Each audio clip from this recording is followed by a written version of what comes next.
¿Has oído hablar de San Lucifer? Pues sí, él existe.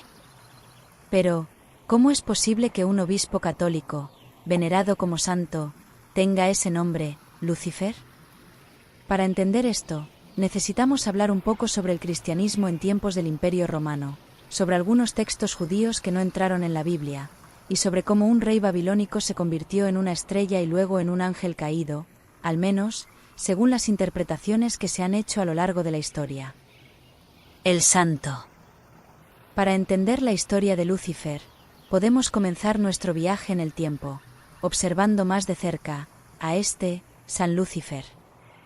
San Lucifer de Cagliari fue un obispo de la región de Cerdeña que vivió en el siglo IV y actuó principalmente durante el reinado de Constancio, el segundo hijo de Constantino el Grande, quien había sido el primer emperador romano en convertirse al cristianismo.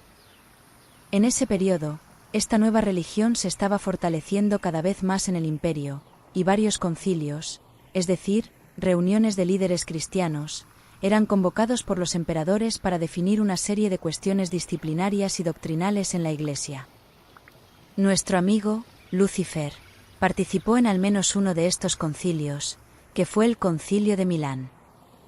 Allí, él se posicionó radicalmente contra el arrianismo, una doctrina que afirmaba que Cristo había sido creado y, en consecuencia, que no era eterno ni consustancial con Dios Padre.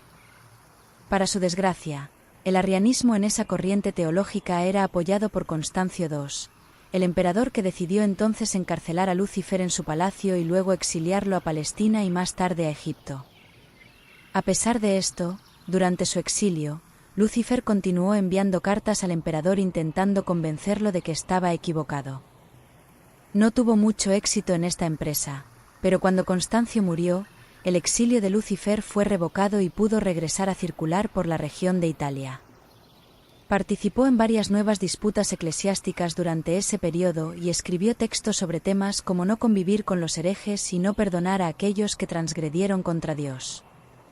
En estos textos, argumentaba que los defensores del arrianismo, que era la corriente que él combatía, incluso si abandonaban esta doctrina y se arrepentían, no debían ser integrados en la Iglesia. Esta posición fue considerada muy extrema y excesiva por figuras como San Agustín y San Jerónimo, pero también tuvo varios apoyadores que llegaron a ser conocidos como los luciferianos. Después de su muerte, Lucifer de Cagliari comenzó a ser venerado como santo en Cerdeña, y hasta hoy, como mencioné, hay una capilla dedicada al que celebra la fiesta de San Lucifer cada 20 de mayo. Sin embargo, el estatus de santo de Lucifer sigue generando bastante controversia y es algo nebuloso. Nunca ha habido un pronunciamiento oficial definitivo que reconozca o niegue su santidad. Quizás la parte más intrigante de esta historia no sea ninguno de estos eventos específicamente, sino el hecho de que este obispo, y quizás incluso un santo, eligiera el nombre Lucifer. La cuestión es que en su época, en el siglo IV, este nombre tenía un significado muy diferente. De hecho, significaba varias cosas. La estrella. Primero, Lucifer es una palabra en latín, que significa literalmente, portador de luz o luz. La raíz de la palabra proviene de lux, luz, y ferre, llevar o traer. En el contexto grecorromano, esta palabra se usaba principalmente para referirse al astro que anunciaba el amanecer, es decir, Venus, la estrella de la mañana o la estrella de la alborada. Esto se debe principalmente a que, poco antes del amanecer propiamente dicho, Venus ya comienza a brillar en el horizonte y parece preceder al Sol, como su anunciador o heraldo, el portador de la luz. Por esta razón, en la antigua Grecia, este astro se personificaba como el hijo de la diosa Eos, la diosa de la mañana, y se le llamaba Fósforos, el que lleva la luz, o Esíforo, el que lleva la mañana. En la antigua Roma, esta misma personificación recibía el nombre de Lucifer. Sin embargo, este nombre no siempre se refería a una entidad específica, a veces significaba simplemente el astro mismo o el amanecer. Principalmente, este es el sentido en el que el término aparece en la Biblia. Fue en este sentido que el término comenzó a aparecer en la Biblia cuando fue traducida al latín en la Vulgata, que es una de las principales traducciones y que, de hecho, fue realizada en los tiempos de San Lucifer, en el siglo IV. La palabra Lucifer aparece 5 veces en el libro de Job. Por ejemplo, se dice que tu vida resurgirá como el mediodía, la oscuridad será como la mañana. Este mañana, en latín fue traducido como Lucifer en la Vulgata. También en el libro de Job hay referencias a constelaciones y una de ellas fue traducida como Luciferam, una inflexión de Lucifer en latín. En los Salmos, Lucifer también aparece, esta vez en un pasaje que habla sobre la aurora de la juventud, siendo aurora traducido como Lucifer. Incluso en el Nuevo Testamento encontramos un Lucifer en la segunda carta de Pedro, donde la expresión estrella de la mañana, que en el griego original es fósforos, se traduce como Lucifer en latín. Ninguno de estos pasajes tiene absolutamente nada que ver con el diablo. Todos aparecen en contextos bastante positivos, incluyendo esperanza y renovación, con la luz finalmente brillando después de un periodo de oscuridad. Vale la pena mencionar también que incluso Cristo en el libro de Apocalipsis es llamado la estrella de la mañana, aunque en latín se traduce como estela matutina y no como Lucifer. La idea es, sin embargo, la misma. Entonces, ¿de dónde viene la asociación de la palabra Lucifer con el diablo? Mencioné que había 5 ocurrencias de la palabra Lucifer en la Biblia, y hasta ahora solo he traído 4, precisamente porque el 5º pasaje es el que une este nombre con el príncipe de los demonios, o más precisamente, con su forma angelical, cuando aún era un hijo de Dios. El texto en cuestión es Isaías capítulo 14, versículo 12, que dice: «¿Cómo caíste del cielo, oh Lucifer, hijo de la mañana? ¿Cómo caíste por tierra, tú que debilitabas a las naciones?» En este pasaje, la palabra Lucifer traduce la expresión hebrea Elel ben Sachar, que literalmente significa brillante hijo de la mañana. Es decir, no traduce la palabra Satanás ni nada parecido, pero aún así, varios autores cristianos desde los primeros siglos interpretaron este texto como una referencia a la caída de un ángel que se convirtió en el enemigo supremo de Dios y de la humanidad. Tertuliano de Cartago, por ejemplo, en los siglos II y III, decía que este pasaje debe referirse al diablo, y Orígenes de Alejandría, en la misma época, afirmaba que este trecho de Isaías enseña sobre un poder adversario que, por un momento, fue luz. ¿Cómo llegaron estos autores a esta conclusión y de dónde provino la idea de que el diablo fue un ángel de luz, o más aún, de dónde surgió la idea general del ángel caído? El ángel.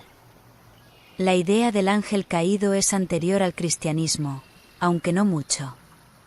En la Biblia hebrea o en el Antiguo Testamento, prácticamente no aparece. Y cuando aparece, parece ser una forma muy diferente, mucho más minimalista, de lo que estamos acostumbrados a pensar sobre los ángeles caídos en la actualidad.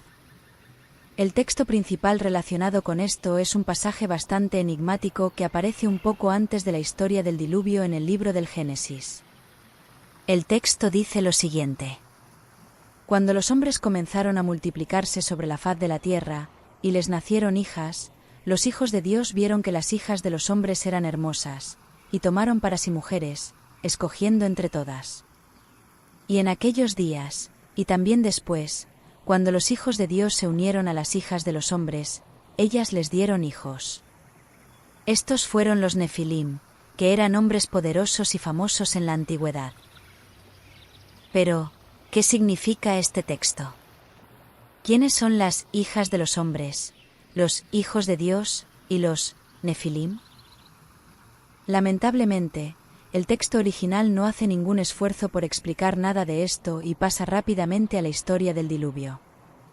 Sin embargo, una serie de textos posteriores que, por cierto, no entraron en la Biblia, se propusieron expandir esta breve mención del Génesis. Y es en estos textos que encontramos por primera vez las ideas que hoy son más comunes sobre los ángeles caídos, la rebelión celestial, el ángel de luz orgulloso y envidioso que se convierte en demonio, y cosas similares. El principal ejemplo de esto es el Libro de Enoc. Según este texto, los ángeles, llamados hijos del cielo, vieron y desearon a las mujeres mortales. Aquí ya tenemos una explicación de quiénes son los hijos de Dios, los ángeles, y quiénes son las mujeres mortales, las humanas. El texto continúa diciendo que uno de los ángeles, llamado Semiasa, lideró a 200 otros ángeles hasta el monte Hermón. Allí tomaron mujeres y les enseñaron varias artes ocultas. Además, el texto menciona que tuvieron hijos gigantes con las mujeres, cada uno alcanzando aproximadamente 300 codos de altura, es decir, casi 150 metros. Estos hijos de los ángeles caídos, conocidos como Nefilim, comenzaron a consumir toda la producción de alimentos, ya que eran extremadamente grandes. En un momento determinado, la comida se agotó y empezaron a consumir a los propios productores, las personas, y luego comenzaron a devorarse unos a otros. Para resolver esta situación, Dios envió al ángel Miguel, quien encarceló a Semiasa y a sus seguidores bajo tierra, donde, según el texto, permanecerán encadenados hasta el día del juicio final, cuando serán lanzados al fuego y exterminados de una vez por todas. Si cambiamos el nombre Semiasa por Lucifer y eliminamos la historia de los gigantes caníbales, la historia resulta bastante familiar. Un ángel lidera a otros ángeles para hacer algo en contra de la voluntad de Dios, es castigado y lanzado al inframundo, donde espera su destrucción final por medio del fuego en el día del juicio. Lo curioso es que, como mencioné, esta historia no está en la Biblia, sino en un libro poco conocido, el Libro de Enoc, que es relativamente tardío en la historia del judaísmo antiguo, escrito alrededor del siglo III a.C. Sin embargo, aunque este libro no sea tan popular hoy en día, era extremadamente popular en los tiempos en que el cristianismo comenzó a desarrollarse. El propio libro de Judas en el Nuevo Testamento hace una referencia directa al Libro de Enoc, y algunos pasajes de las cartas de Pedro solo tienen sentido si conoces las historias introducidas por el Libro de Enoc. Sin embargo, hay un detalle en la historia del Libro de Enoc que acabo de contar. El pecado de los ángeles que descienden del cielo ocurre poco antes del diluvio, es decir, después del pecado de Adán y Eva. En nuestro imaginario actual y en el imaginario medieval y antiguo, el líder de los ángeles caídos a menudo se asocia con la serpiente que se infiltró en el jardín del Edén. Para que esto tenga sentido, el pecado del ángel malo tendría que haber ocurrido mucho antes del diluvio, antes del pecado de Adán y Eva. Otro detalle es que el pecado del ángel en la historia que conté del Libro de Enoc es principalmente la lujuria, el ver y desear a las mujeres mortales, y no el orgullo, el deseo de ser igual o superior a Dios, que es la idea más común hoy en día.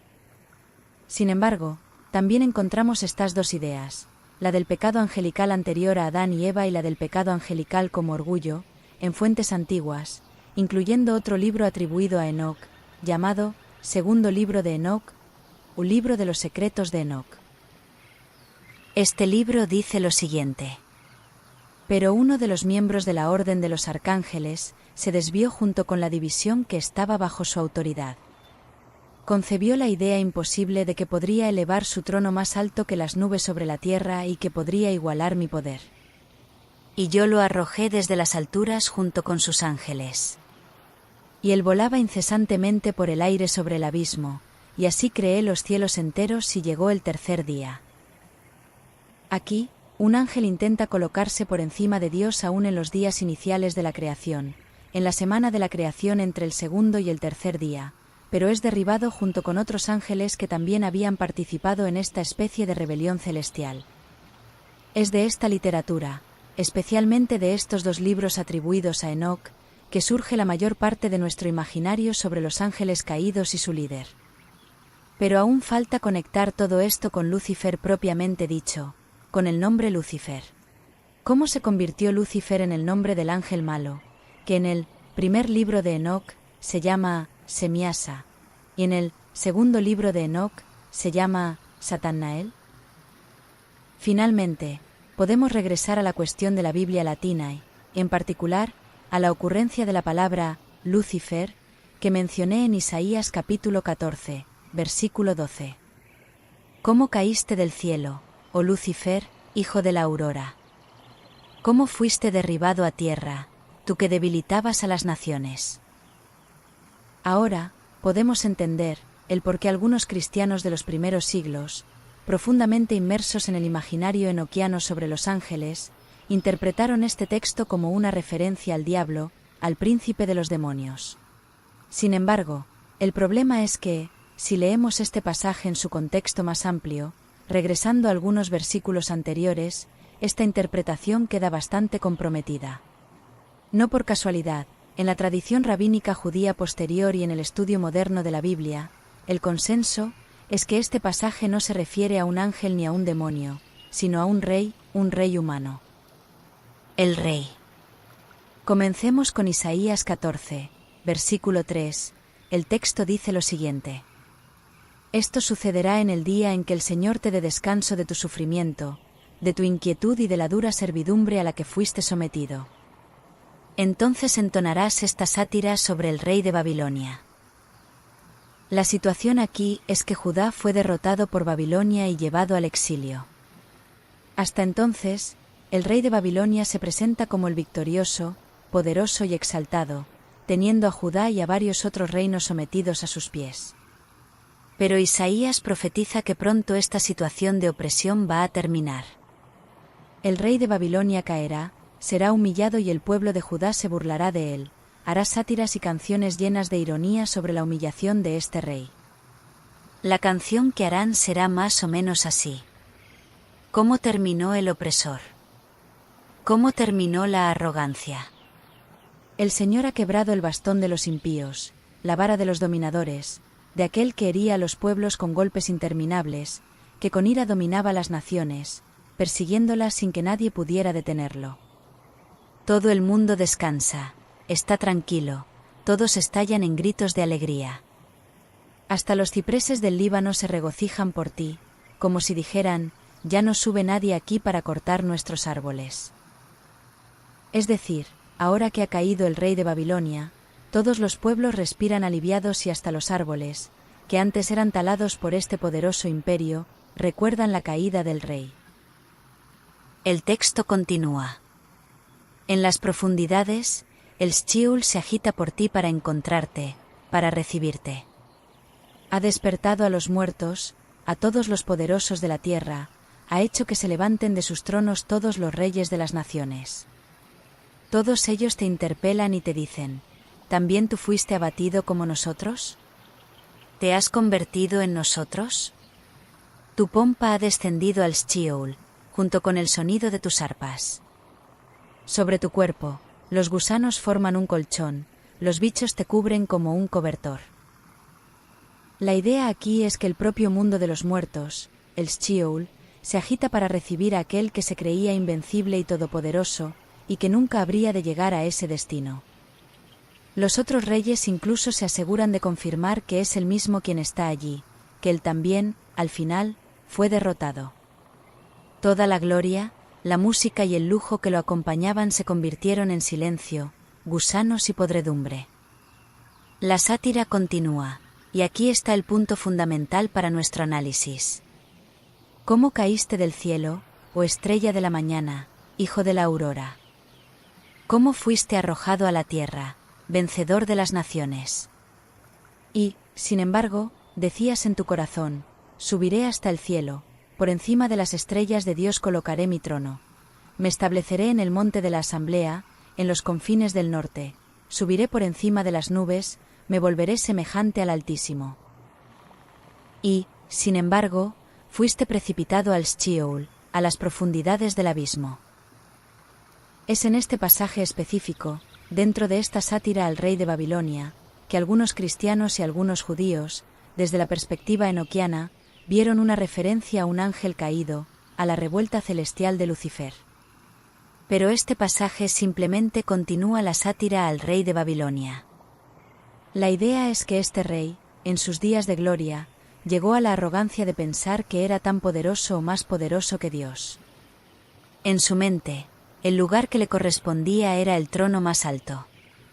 Pero, en realidad, lo que ocurrió, o al menos lo que Isaías estaba profetizando, era que su posición final sería no la más alta, sino la más baja de todas, el abismo, el mundo de los muertos, el Sheol.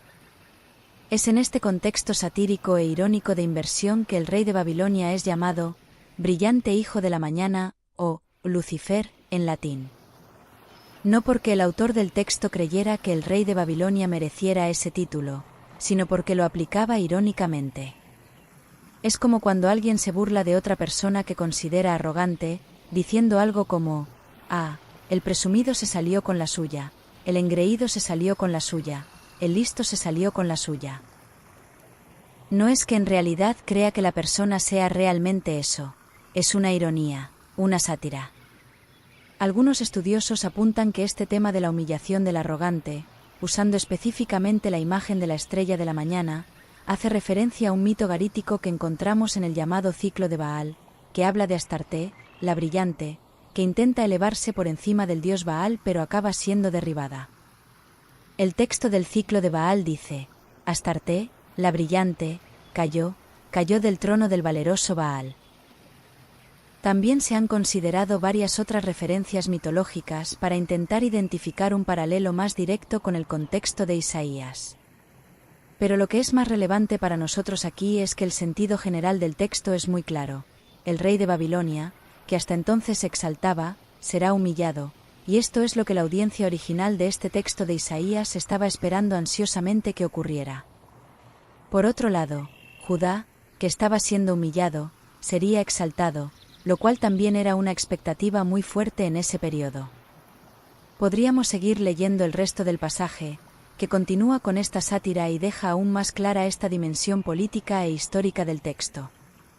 Pero creo que ya es suficiente para identificar quién es la figura llamada brillante hijo de la mañana o Lucifer en este pasaje de Isaías. No sé tú, pero me parece difícil entender este texto como si se refiriera a algo que no sea el rey de Babilonia. Es decir, al menos una lectura más directa e histórica del texto indica eso. Incluso algunos autores cristianos antiguos, que veían la presencia del diablo en este texto, no negaban la referencia directa al rey de Babilonia. San Agustín, por ejemplo, escribió: Isaías representa al diablo bajo la figura del rey de Babilonia. ¿Cómo caíste, oh Lucifer, hijo de la mañana? Sin embargo, sin una inmersión realmente profunda en el imaginario de los libros de Enoc y en la cuestión de los ángeles caídos, es muy difícil pensar que este texto, que es mucho más antiguo que los libros de Enoc, tenga algo que ver con seres celestiales. No por casualidad, la tradición rabínica, a partir del Talmud babilónico, identifica al brillante hijo de la mañana en Isaías 14 principalmente como una referencia a Nabucodonosor, un rey de Babilonia. Los estudiosos, hoy en día, también suelen considerar a Nabucodonosor, o Nabonido, otro rey babilónico, como la referencia para el brillante hijo de la mañana, en Isaías, o para Lucifer, si queremos usar el término en latín. El nombre. Cuando San Lucifer nació, ya existía la idea de ángeles caídos y de un líder de los ángeles caídos, pero él era llamado por otros nombres, como Samiasa, Azazel, Satanael, Satanás, que significa adversario en hebreo, o Diabolos, que significa adversario en griego. Pero no era Lucifer. Fue con la traducción de la Biblia al latín y el uso de la palabra Lucifer, para traducir este texto de Isaías, que los cristianos antiguos, que ya asociaban este texto con el diablo, comenzaron a vincular el nombre, Lucifer, con el príncipe de los demonios. Por eso, después del siglo IV, que fue cuando se hizo esta traducción al latín de la Biblia, es difícil encontrar a alguien llamado Lucifer en la cristiandad, y mucho menos a alguien llamado San Lucifer. Antes, ese nombre no tenía problema, de hecho, es un nombre bastante bonito, ya que significa el que trae la luz. Pero ahora, en nuestra cultura, el nombre está completamente asociado con el diablo, por lo que es bastante complicado nombrar a un hijo, como Lucifer. Gracias por hacer parte de este canal. Gracias y bendiciones.